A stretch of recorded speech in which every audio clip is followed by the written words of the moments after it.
టనళ్ల ద్వారా వచ్చింది, కాళేశ్వరం పంప్ హౌస్ల ద్వారా నీళ్లు వచ్చినాయి, కాళేశ్వరంలో కట్టిన రిజర్వాయర్ల ద్వారా కాలువల ద్వారానే ఇవాళ బంగారమోలే పంటలు పండినాయి.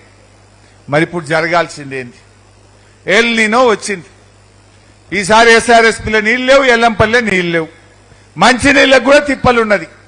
కానీ ఇప్పుడు మేడిగడ్డ దగ్గర ఇవాళ కూడా 10,000 క్యూసెక్కుల నీళ్లు పోతున్నాయి.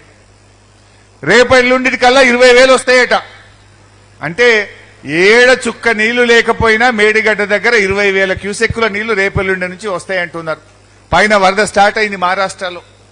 నిజంగా 2 పిల్లర్లు మరమ్మతు చేస్తే బ్రహ్మాండంగా మోటార్లు ఒత్తుకొని ఇవాళ ఎల్ఎండికి నీళ్లు రాకపోవునా? మా వరద కాలువలో కరీంనగర్ రూరల్ మండల చెరువులు నింపుకునే అవకాశం లేదా? ఎందుకంటే నువ్వు అబద్దాలు చెప్పినావు, దుష్ప్రచారం చేసినావు, 1,00,000 కోట్లు కొట్టుడు పోయినేనో కాళేశ్వరం కూలిందని గ్లోబల్స్ ప్రచారం చేసినావు. ఆ 2 పిల్లర్లు మరమ్మతు చేస్తే నువ్వు చెప్పింది అబద్దమని రైతులకు అర్థమవుతుంది, ప్రజలకు అర్థమవుతుందని కావాలనే పెండింగ్ లో పెట్టినావు. మొన్న తుంగభద్ర పోయినావు, గేట్లు ఖరాబ్ అయితే 2 ఏళ్ల లోపల తుంగభద్ర గేట్లు బాగు చేసి కర్ణాటక రాష్ట్రం దాన్ని ప్రారంభించింది. ఈడ ఎన్ని గేట్లు? మేడిగడ్డలో ఉన్నాయి 85 గేట్లు. 85 గేట్లలో దెబ్బతిన్నాయి 2 గేట్లు. 85 గేట్లలో దెబ్బతిన్నాయి 2 గేట్లు. 2 గేట్లు మరమ్మతు చేయడానికి 2.5 సంవత్సరాలు సరిపోదా నీకు?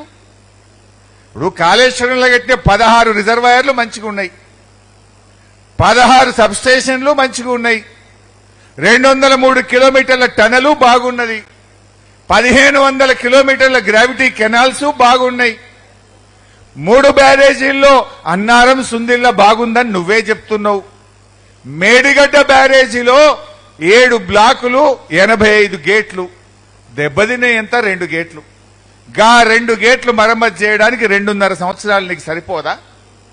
నిజంగా 2 గేట్లు మరమ్మతు చేసుంటే ఈ కరువు కాలంలో ఎల్ నీనో వచ్చిన సందర్భంగా ఇలా బ్రహ్మాండంగా నీళ్లు తెచ్చుకుంటే మా ఎల్ఎండి మా అంతగిరి నిండుగా నీళ్లుంటే బ్రహ్మాండంగా పంటలు వండయా? నిజంగా ఈ కరువు ఇట్లే ఉంటే రేపు కరీంనగర్కు మంచినీళ్లు కూడా ఉండయి. కరీంనగర్కు రేపు ఎండాకాలంలో మంచినీళ్లకు కూడా ఇబ్బంది పడే పరిస్థితి వస్తుంది.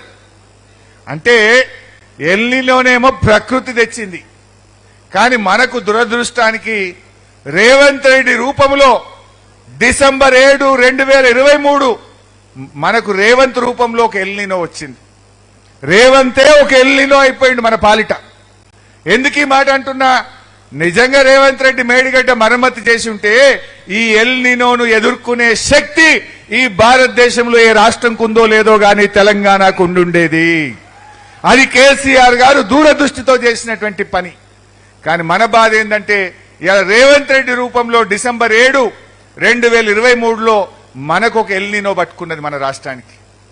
ఈ ఎల్నినోను పారదోలాలి మనం, ఈ ఎల్నినోను తరిమి కొట్టాల్సినటువంటి అవసరం ఉంది.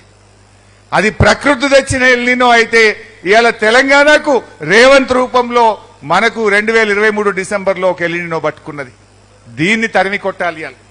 ఇవాళ ఎందుకు ఆలస్యం చేస్తున్నావు? 2 గేట్లు. ఇప్పుడు ఇంకో మంచిగా మీరు అర్థం చేసుకోవాలి. ఈ మధ్య గవర్నమెంట్ ఒక మాట అన్నది, ఏమేం తమ్మిడియట్టి కడతాం, నీళ్లు తెచ్చి సుందిల్ల బ్యారేజీలో పోస్తాము అంటుండ్రు.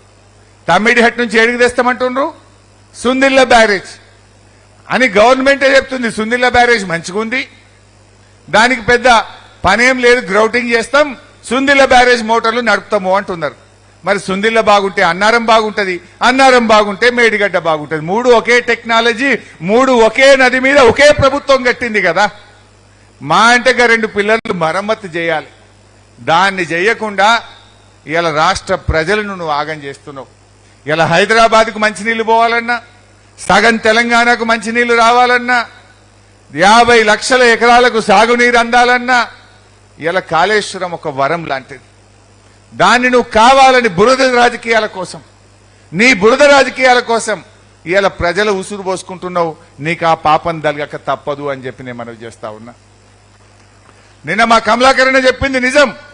నిజంగా ఇప్పుడు కూడా ఇప్పుడు ఇంకొక వారం 10 రోజులు అయితే 3-4 లక్షల క్యూసెక్ల నీళ్ళు వస్తాయి.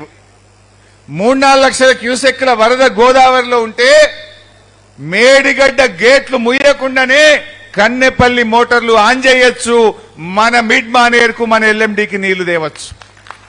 రేవంత్ రెడ్డి నీకు చిత్తశుద్ధి ఉంటే, ప్రజల మీద ప్రేమ ఉంటే